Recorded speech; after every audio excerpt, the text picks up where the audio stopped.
Bektemir was a pretty well-decorated amateur rising up through the pro ranks, being moved along quickly. The biggest name on his 7-0 resume will be against Gabriel Rosado, always world-class, well-seasoned veteran who should never be slept on. Despite a competitive loss to Selecki, which Rosado almost putting him away in the 9th, then a year later losing an awfully close split decision against Daniel Jacobs. In a fight that should have put his stock down, it really put it back up to where he had one last chance to remain in the upper stratosphere in prize fighting, as Rosado really started to show, especially in the late 2010s, major improvements to his game as a boxer. Like the late Arturo Gatti, Rosado made the wonderful transition from a brawler to a boxer puncher. This fight was for the WBO International and WBA Continental Americas super middleweight titles. These two are regional belts. Despite Rosado going down in round 1, you can clearly tell Rosado knows something we don't know, and he is trying to set up something big. He is so fixed focused on this, he was willing enough to take a knee to avoid any unnecessary punishment, as he was going to get knocked down due to Bektemir's flurry. Second round, Rosado was really starting to time Bektemir, not to the head yet, but to the body. After numerous setups to the body, Rosado found his perfect hole in Bektemir's defense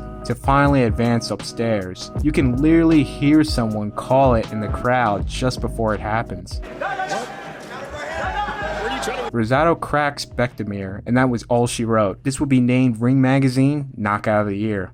Use that word earlier. Ooh, big shot! Again, Rosado just put him flat on his face. It's a knockout of the year contender from Game King Rosado. Rosado knocks him out with an overhand right.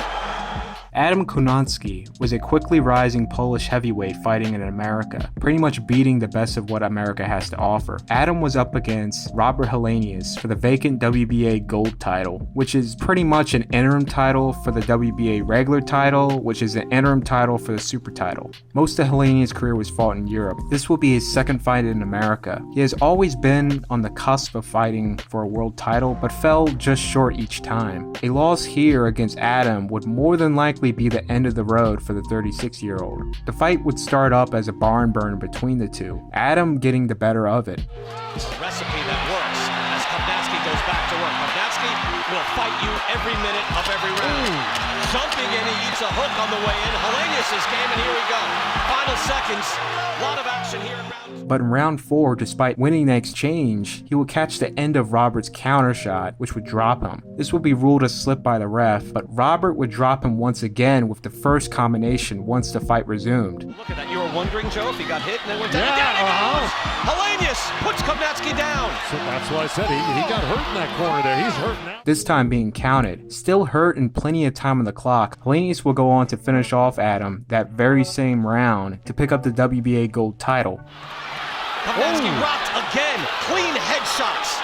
Oh boy. Left and right. David Fields taking a close look. Helenius pressing the advantage. And it's over.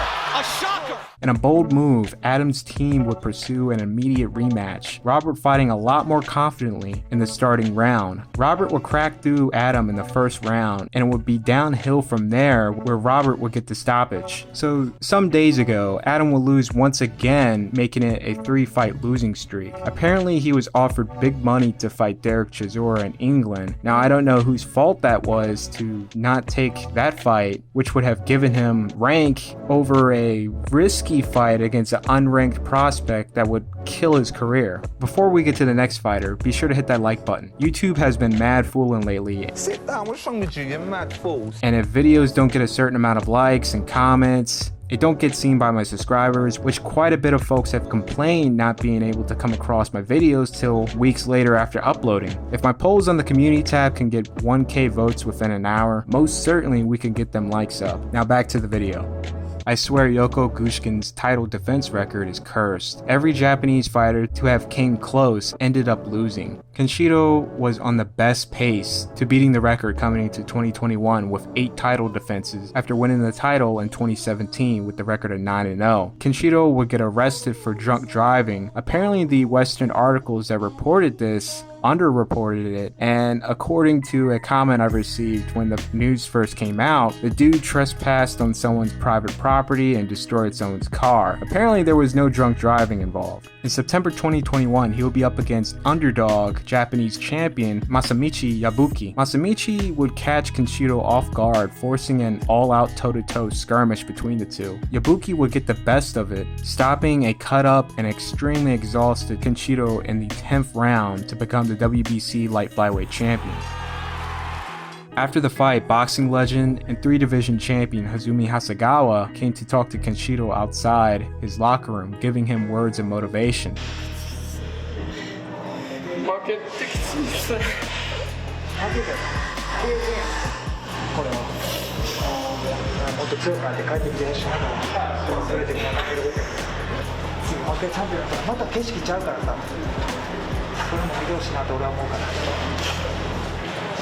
やっとんやろ、試合してんのに。違う景色を見てほしいし、してほしいな。 Now feeling better of the situation, in a line conversation tells Hasegawa in a text, LOL, if I come back and become champion, this will make a good drama. Hasegawa responding, of course, it's a good drama, and a wonderful view awaits. 6 months later, Kenshiro would get his revenge. A much more motivated and stronger Kenshiro would make easy work of Yabuki, knocking him out in the 3rd round to regain the title.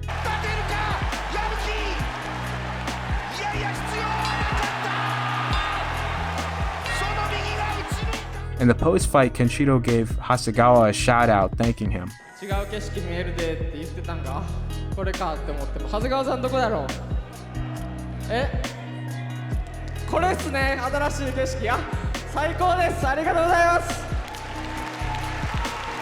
いや幸せすぎるわ Valdez really built up a solid resume since becoming featherweight champion, and coming into 2021, he would do the unimaginable of challenging WBC super featherweight champion Miguel Berchelt. Based on styles, I saw this as an even fight. Many thought that Berchelt, the boogeyman of the weight class, was going to bully and stop Valdez in the later rounds. Unfortunately, many did not take into consideration that just maybe Berchelt was a product of perfectly timed matchmaking against opponents who were world class but just about to step down from that, defeating Francisco Vargas, who had came off 2 incredibly damaging Fight of the Year candidate fights against Miura and Salido. Miura, who he sent to retirement in a 12-round decision, Sosa, who had not fought since their fight, despite Miguel being ranked number 1, because even though these fighters were just out the door, they respectfully made it up the ranks in the weight class. This fight, Berchelt needed it more than Valdez to solidify his status at super featherweight. Valdez had Miguel's number, beating him to the punch, just the faster, stronger, and snappier out of the two. Valdez would knock Berchelt out in the 10th round, shocking the boxing world. As Valdez is now the new player in the division, Shakur Stevenson would pick up the WBO title against Jamel Herring. You have 2 star fighters, Valdez at his absolute peak, Stevenson not yet reaching his peak at the age of 24, but you have 2 champions under the same promotional banner in the top 2 rankings. It will be a crime against the promotion if those 2 didn't fight, because both guys wanted to, and this was for legacy. I think many were expecting Valdez to really press the fight and disrupt Stevenson's game and rough him up as much as possible. Quite a bit of comparisons to Floyd, but I see a lot of Andre Ward and Stevenson.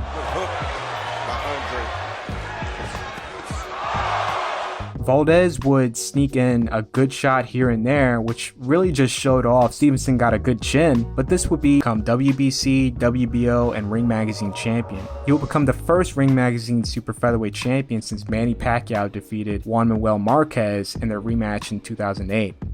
Josh Warrington, pretty talented featherweight, really started to build up some steam in the mid-2010s, picking up a national and regional titles, and finally after 9 years as a pro would get his shot at the world title against Lee Selby and go on to successfully defend it 3 times before the pandemic would slow things down, to where his next fight will be almost 2 years later against Mauricio Lara. 2020 and 2021 would be the absolute worst when it came to UK fighters against fighters from Mexico. It was like every time I flipped on DAZN, I'll see a UK prospect or a champion getting beaten by the underdog from Mexico. Warrington came in as a 6-1 favorite, so the amount of disrespect here on Lara fueled him. I don't think really anyone saw this coming. BoxRec can only serve as a small benchmark to that fighter, but without fight tapes, you can't really come up with a definite conclusion on skill. It doesn't really help he fought the same guy twice in a row to win by TKO. I would really like to know what happened for the promotion or manager to follow through with this, but that's another story. Now, some folks will say, since this is before large crowds can tend to fight, that may play effect to how well Warrington will perform, which you can say that is a valid excuse. Fighters really feed off of crowd support, especially in dire situations, but what definitely outweighs this by a great sum, Warrington got caught with some unexpected heat he did not see coming. It doesn't really help that Warrington has not much pop in his shots, but it really doesn't help even more whatever power he may have is being sapped by wearing winning gloves. By that point, Lara has no respect for Warrington's punching power, and he is just walking through his shots like it's nothing.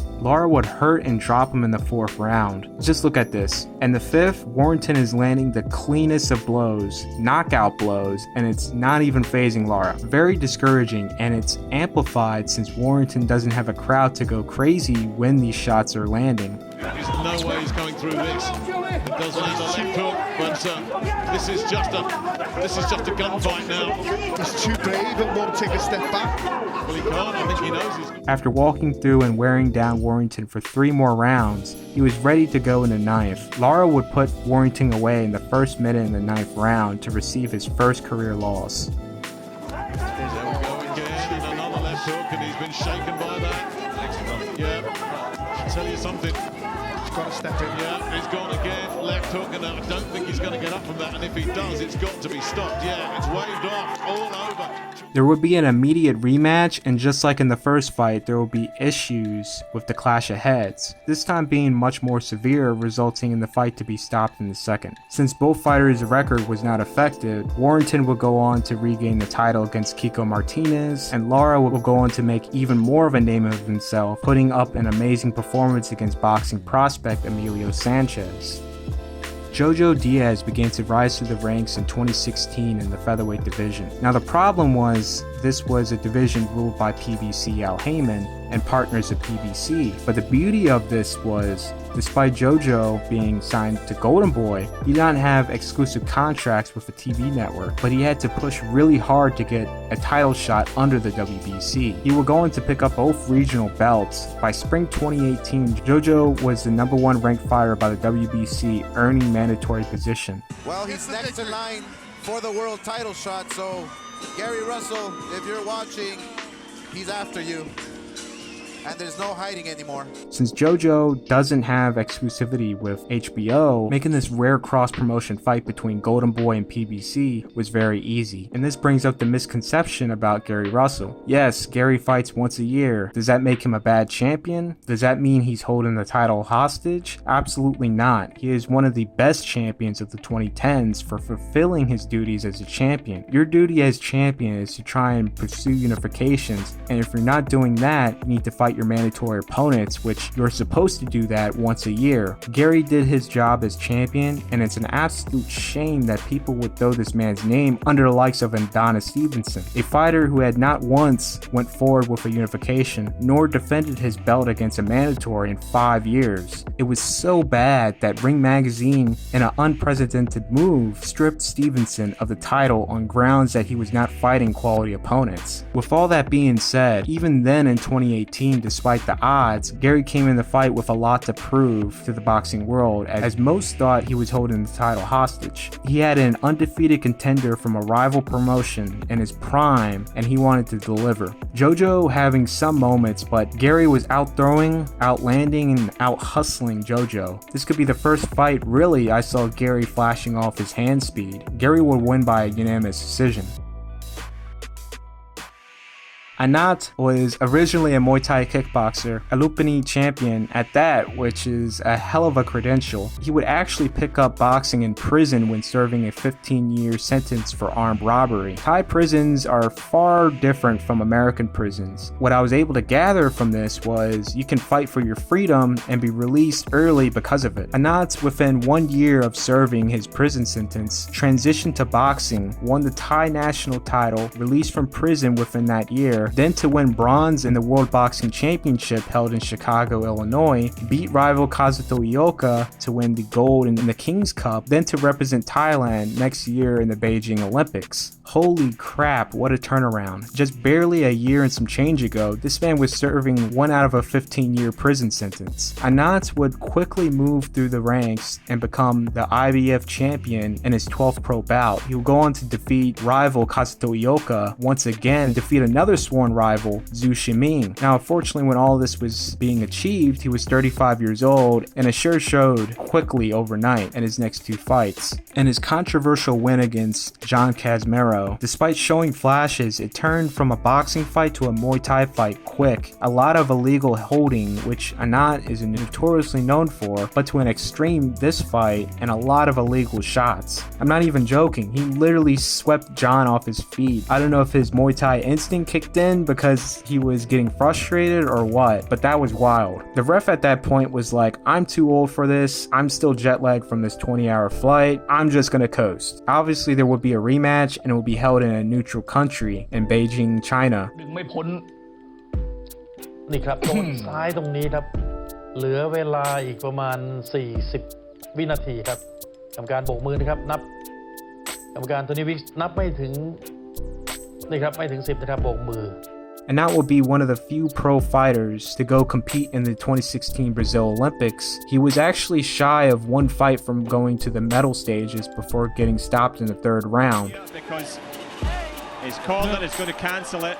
The battle of undefeateds, number 1 IBF ranked Kid Galahad and IBF champion Josh Warrington. Both will go at it in a highly contested battle. Kid would fall just short on the cards to lose by a narrow split decision.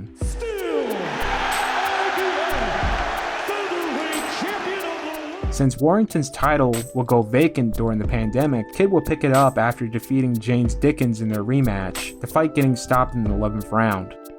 Talented Filipino and the protege of the great Manny Pacquiao, had finally got his time to shine after 8 years in the pros, upsetting long-reigning champion Gary Russell Jr. to become the WBC featherweight champion. Mark came into the fight as a 4-1 underdog against Russell for very good reasons, because despite Russell only fighting once a year to make his mandatory defenses, he always looks sharp, if not sharper than fighters who are fighting 2 to 3 or more a year. So literally 3 days after winning, Mark was ordered by the WBC to fight former super bantamweight champion Ray Vargas. Ray has a very awkward style, 5'10" with a 70-inch reach that is impressive in the lower weight classes. He reminds me of a Celestino Caballero because of their styles. You're either going to get a beautiful boxing match or it's going to be an incredibly ugly fight. There's no middle ground here. Betting odds were actually quite even coming in because of that, but fight fans were leaning more towards Mark because of the obvious. Boxeo will land here and there some real good shots, but it was not enough to win the rounds, as Mark would tighten up on the scorecards, dropping Ray in the 9th round, but it was simply not enough, as Vargas would go on and finish strong to win the last 2 rounds on all 3 judges' scorecards to win by a split decision. I think for most of the build-up, I'm going to save it for another video. I believe everyone knows what that video will be. But anyways, Teofimo comes off a massive upset win, defeating Vasil Lomachenko to become the unified champion. He would sleep big time on his IBF mandatory challenger, George Kambosos Jr., which the betting journal had him at 18-1 betting odds. Kambosos would have Teofimo's number to win by a narrow split decision.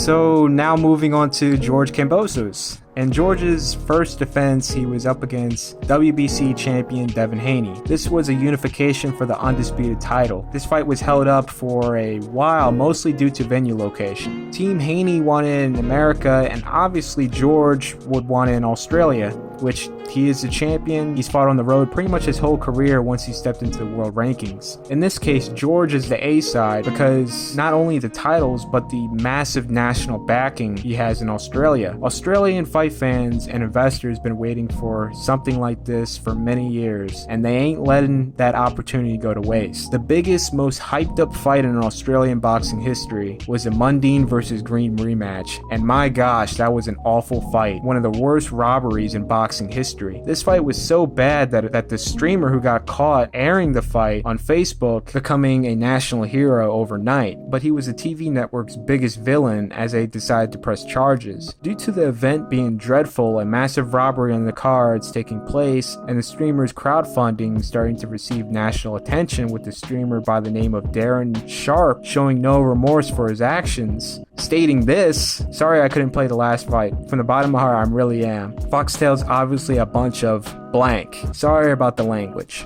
With all that into consideration, with not a soul on Foxtail's side, they announced that they would drop the charges, and Sharp concluded with a sincere apology on the matter, which may have saved him from some massive fines. So with all that being said, this fight was to wash out the hangover and awful taste of that Green versus Mundine fight. And despite the build-up being on another level, with Australians from all walks attending, 40,000 plus filling up the stadium, washing out that bad taste from 2017 remains inconclusive, as George tried beating Haney at his own game, and it did not go his way, to where Haney would cruise to a wide unanimous decision. Now George has one more chance, more than likely his last chance, to make history and finally wash out that awful taste that's been lingering around in Australian boxing since 2017. Will he pull it off? We'll see. And on top of that, this is When Boxers Lose Their O Part 6. For more videos like these, be sure to like, share, if you're new, subscribe.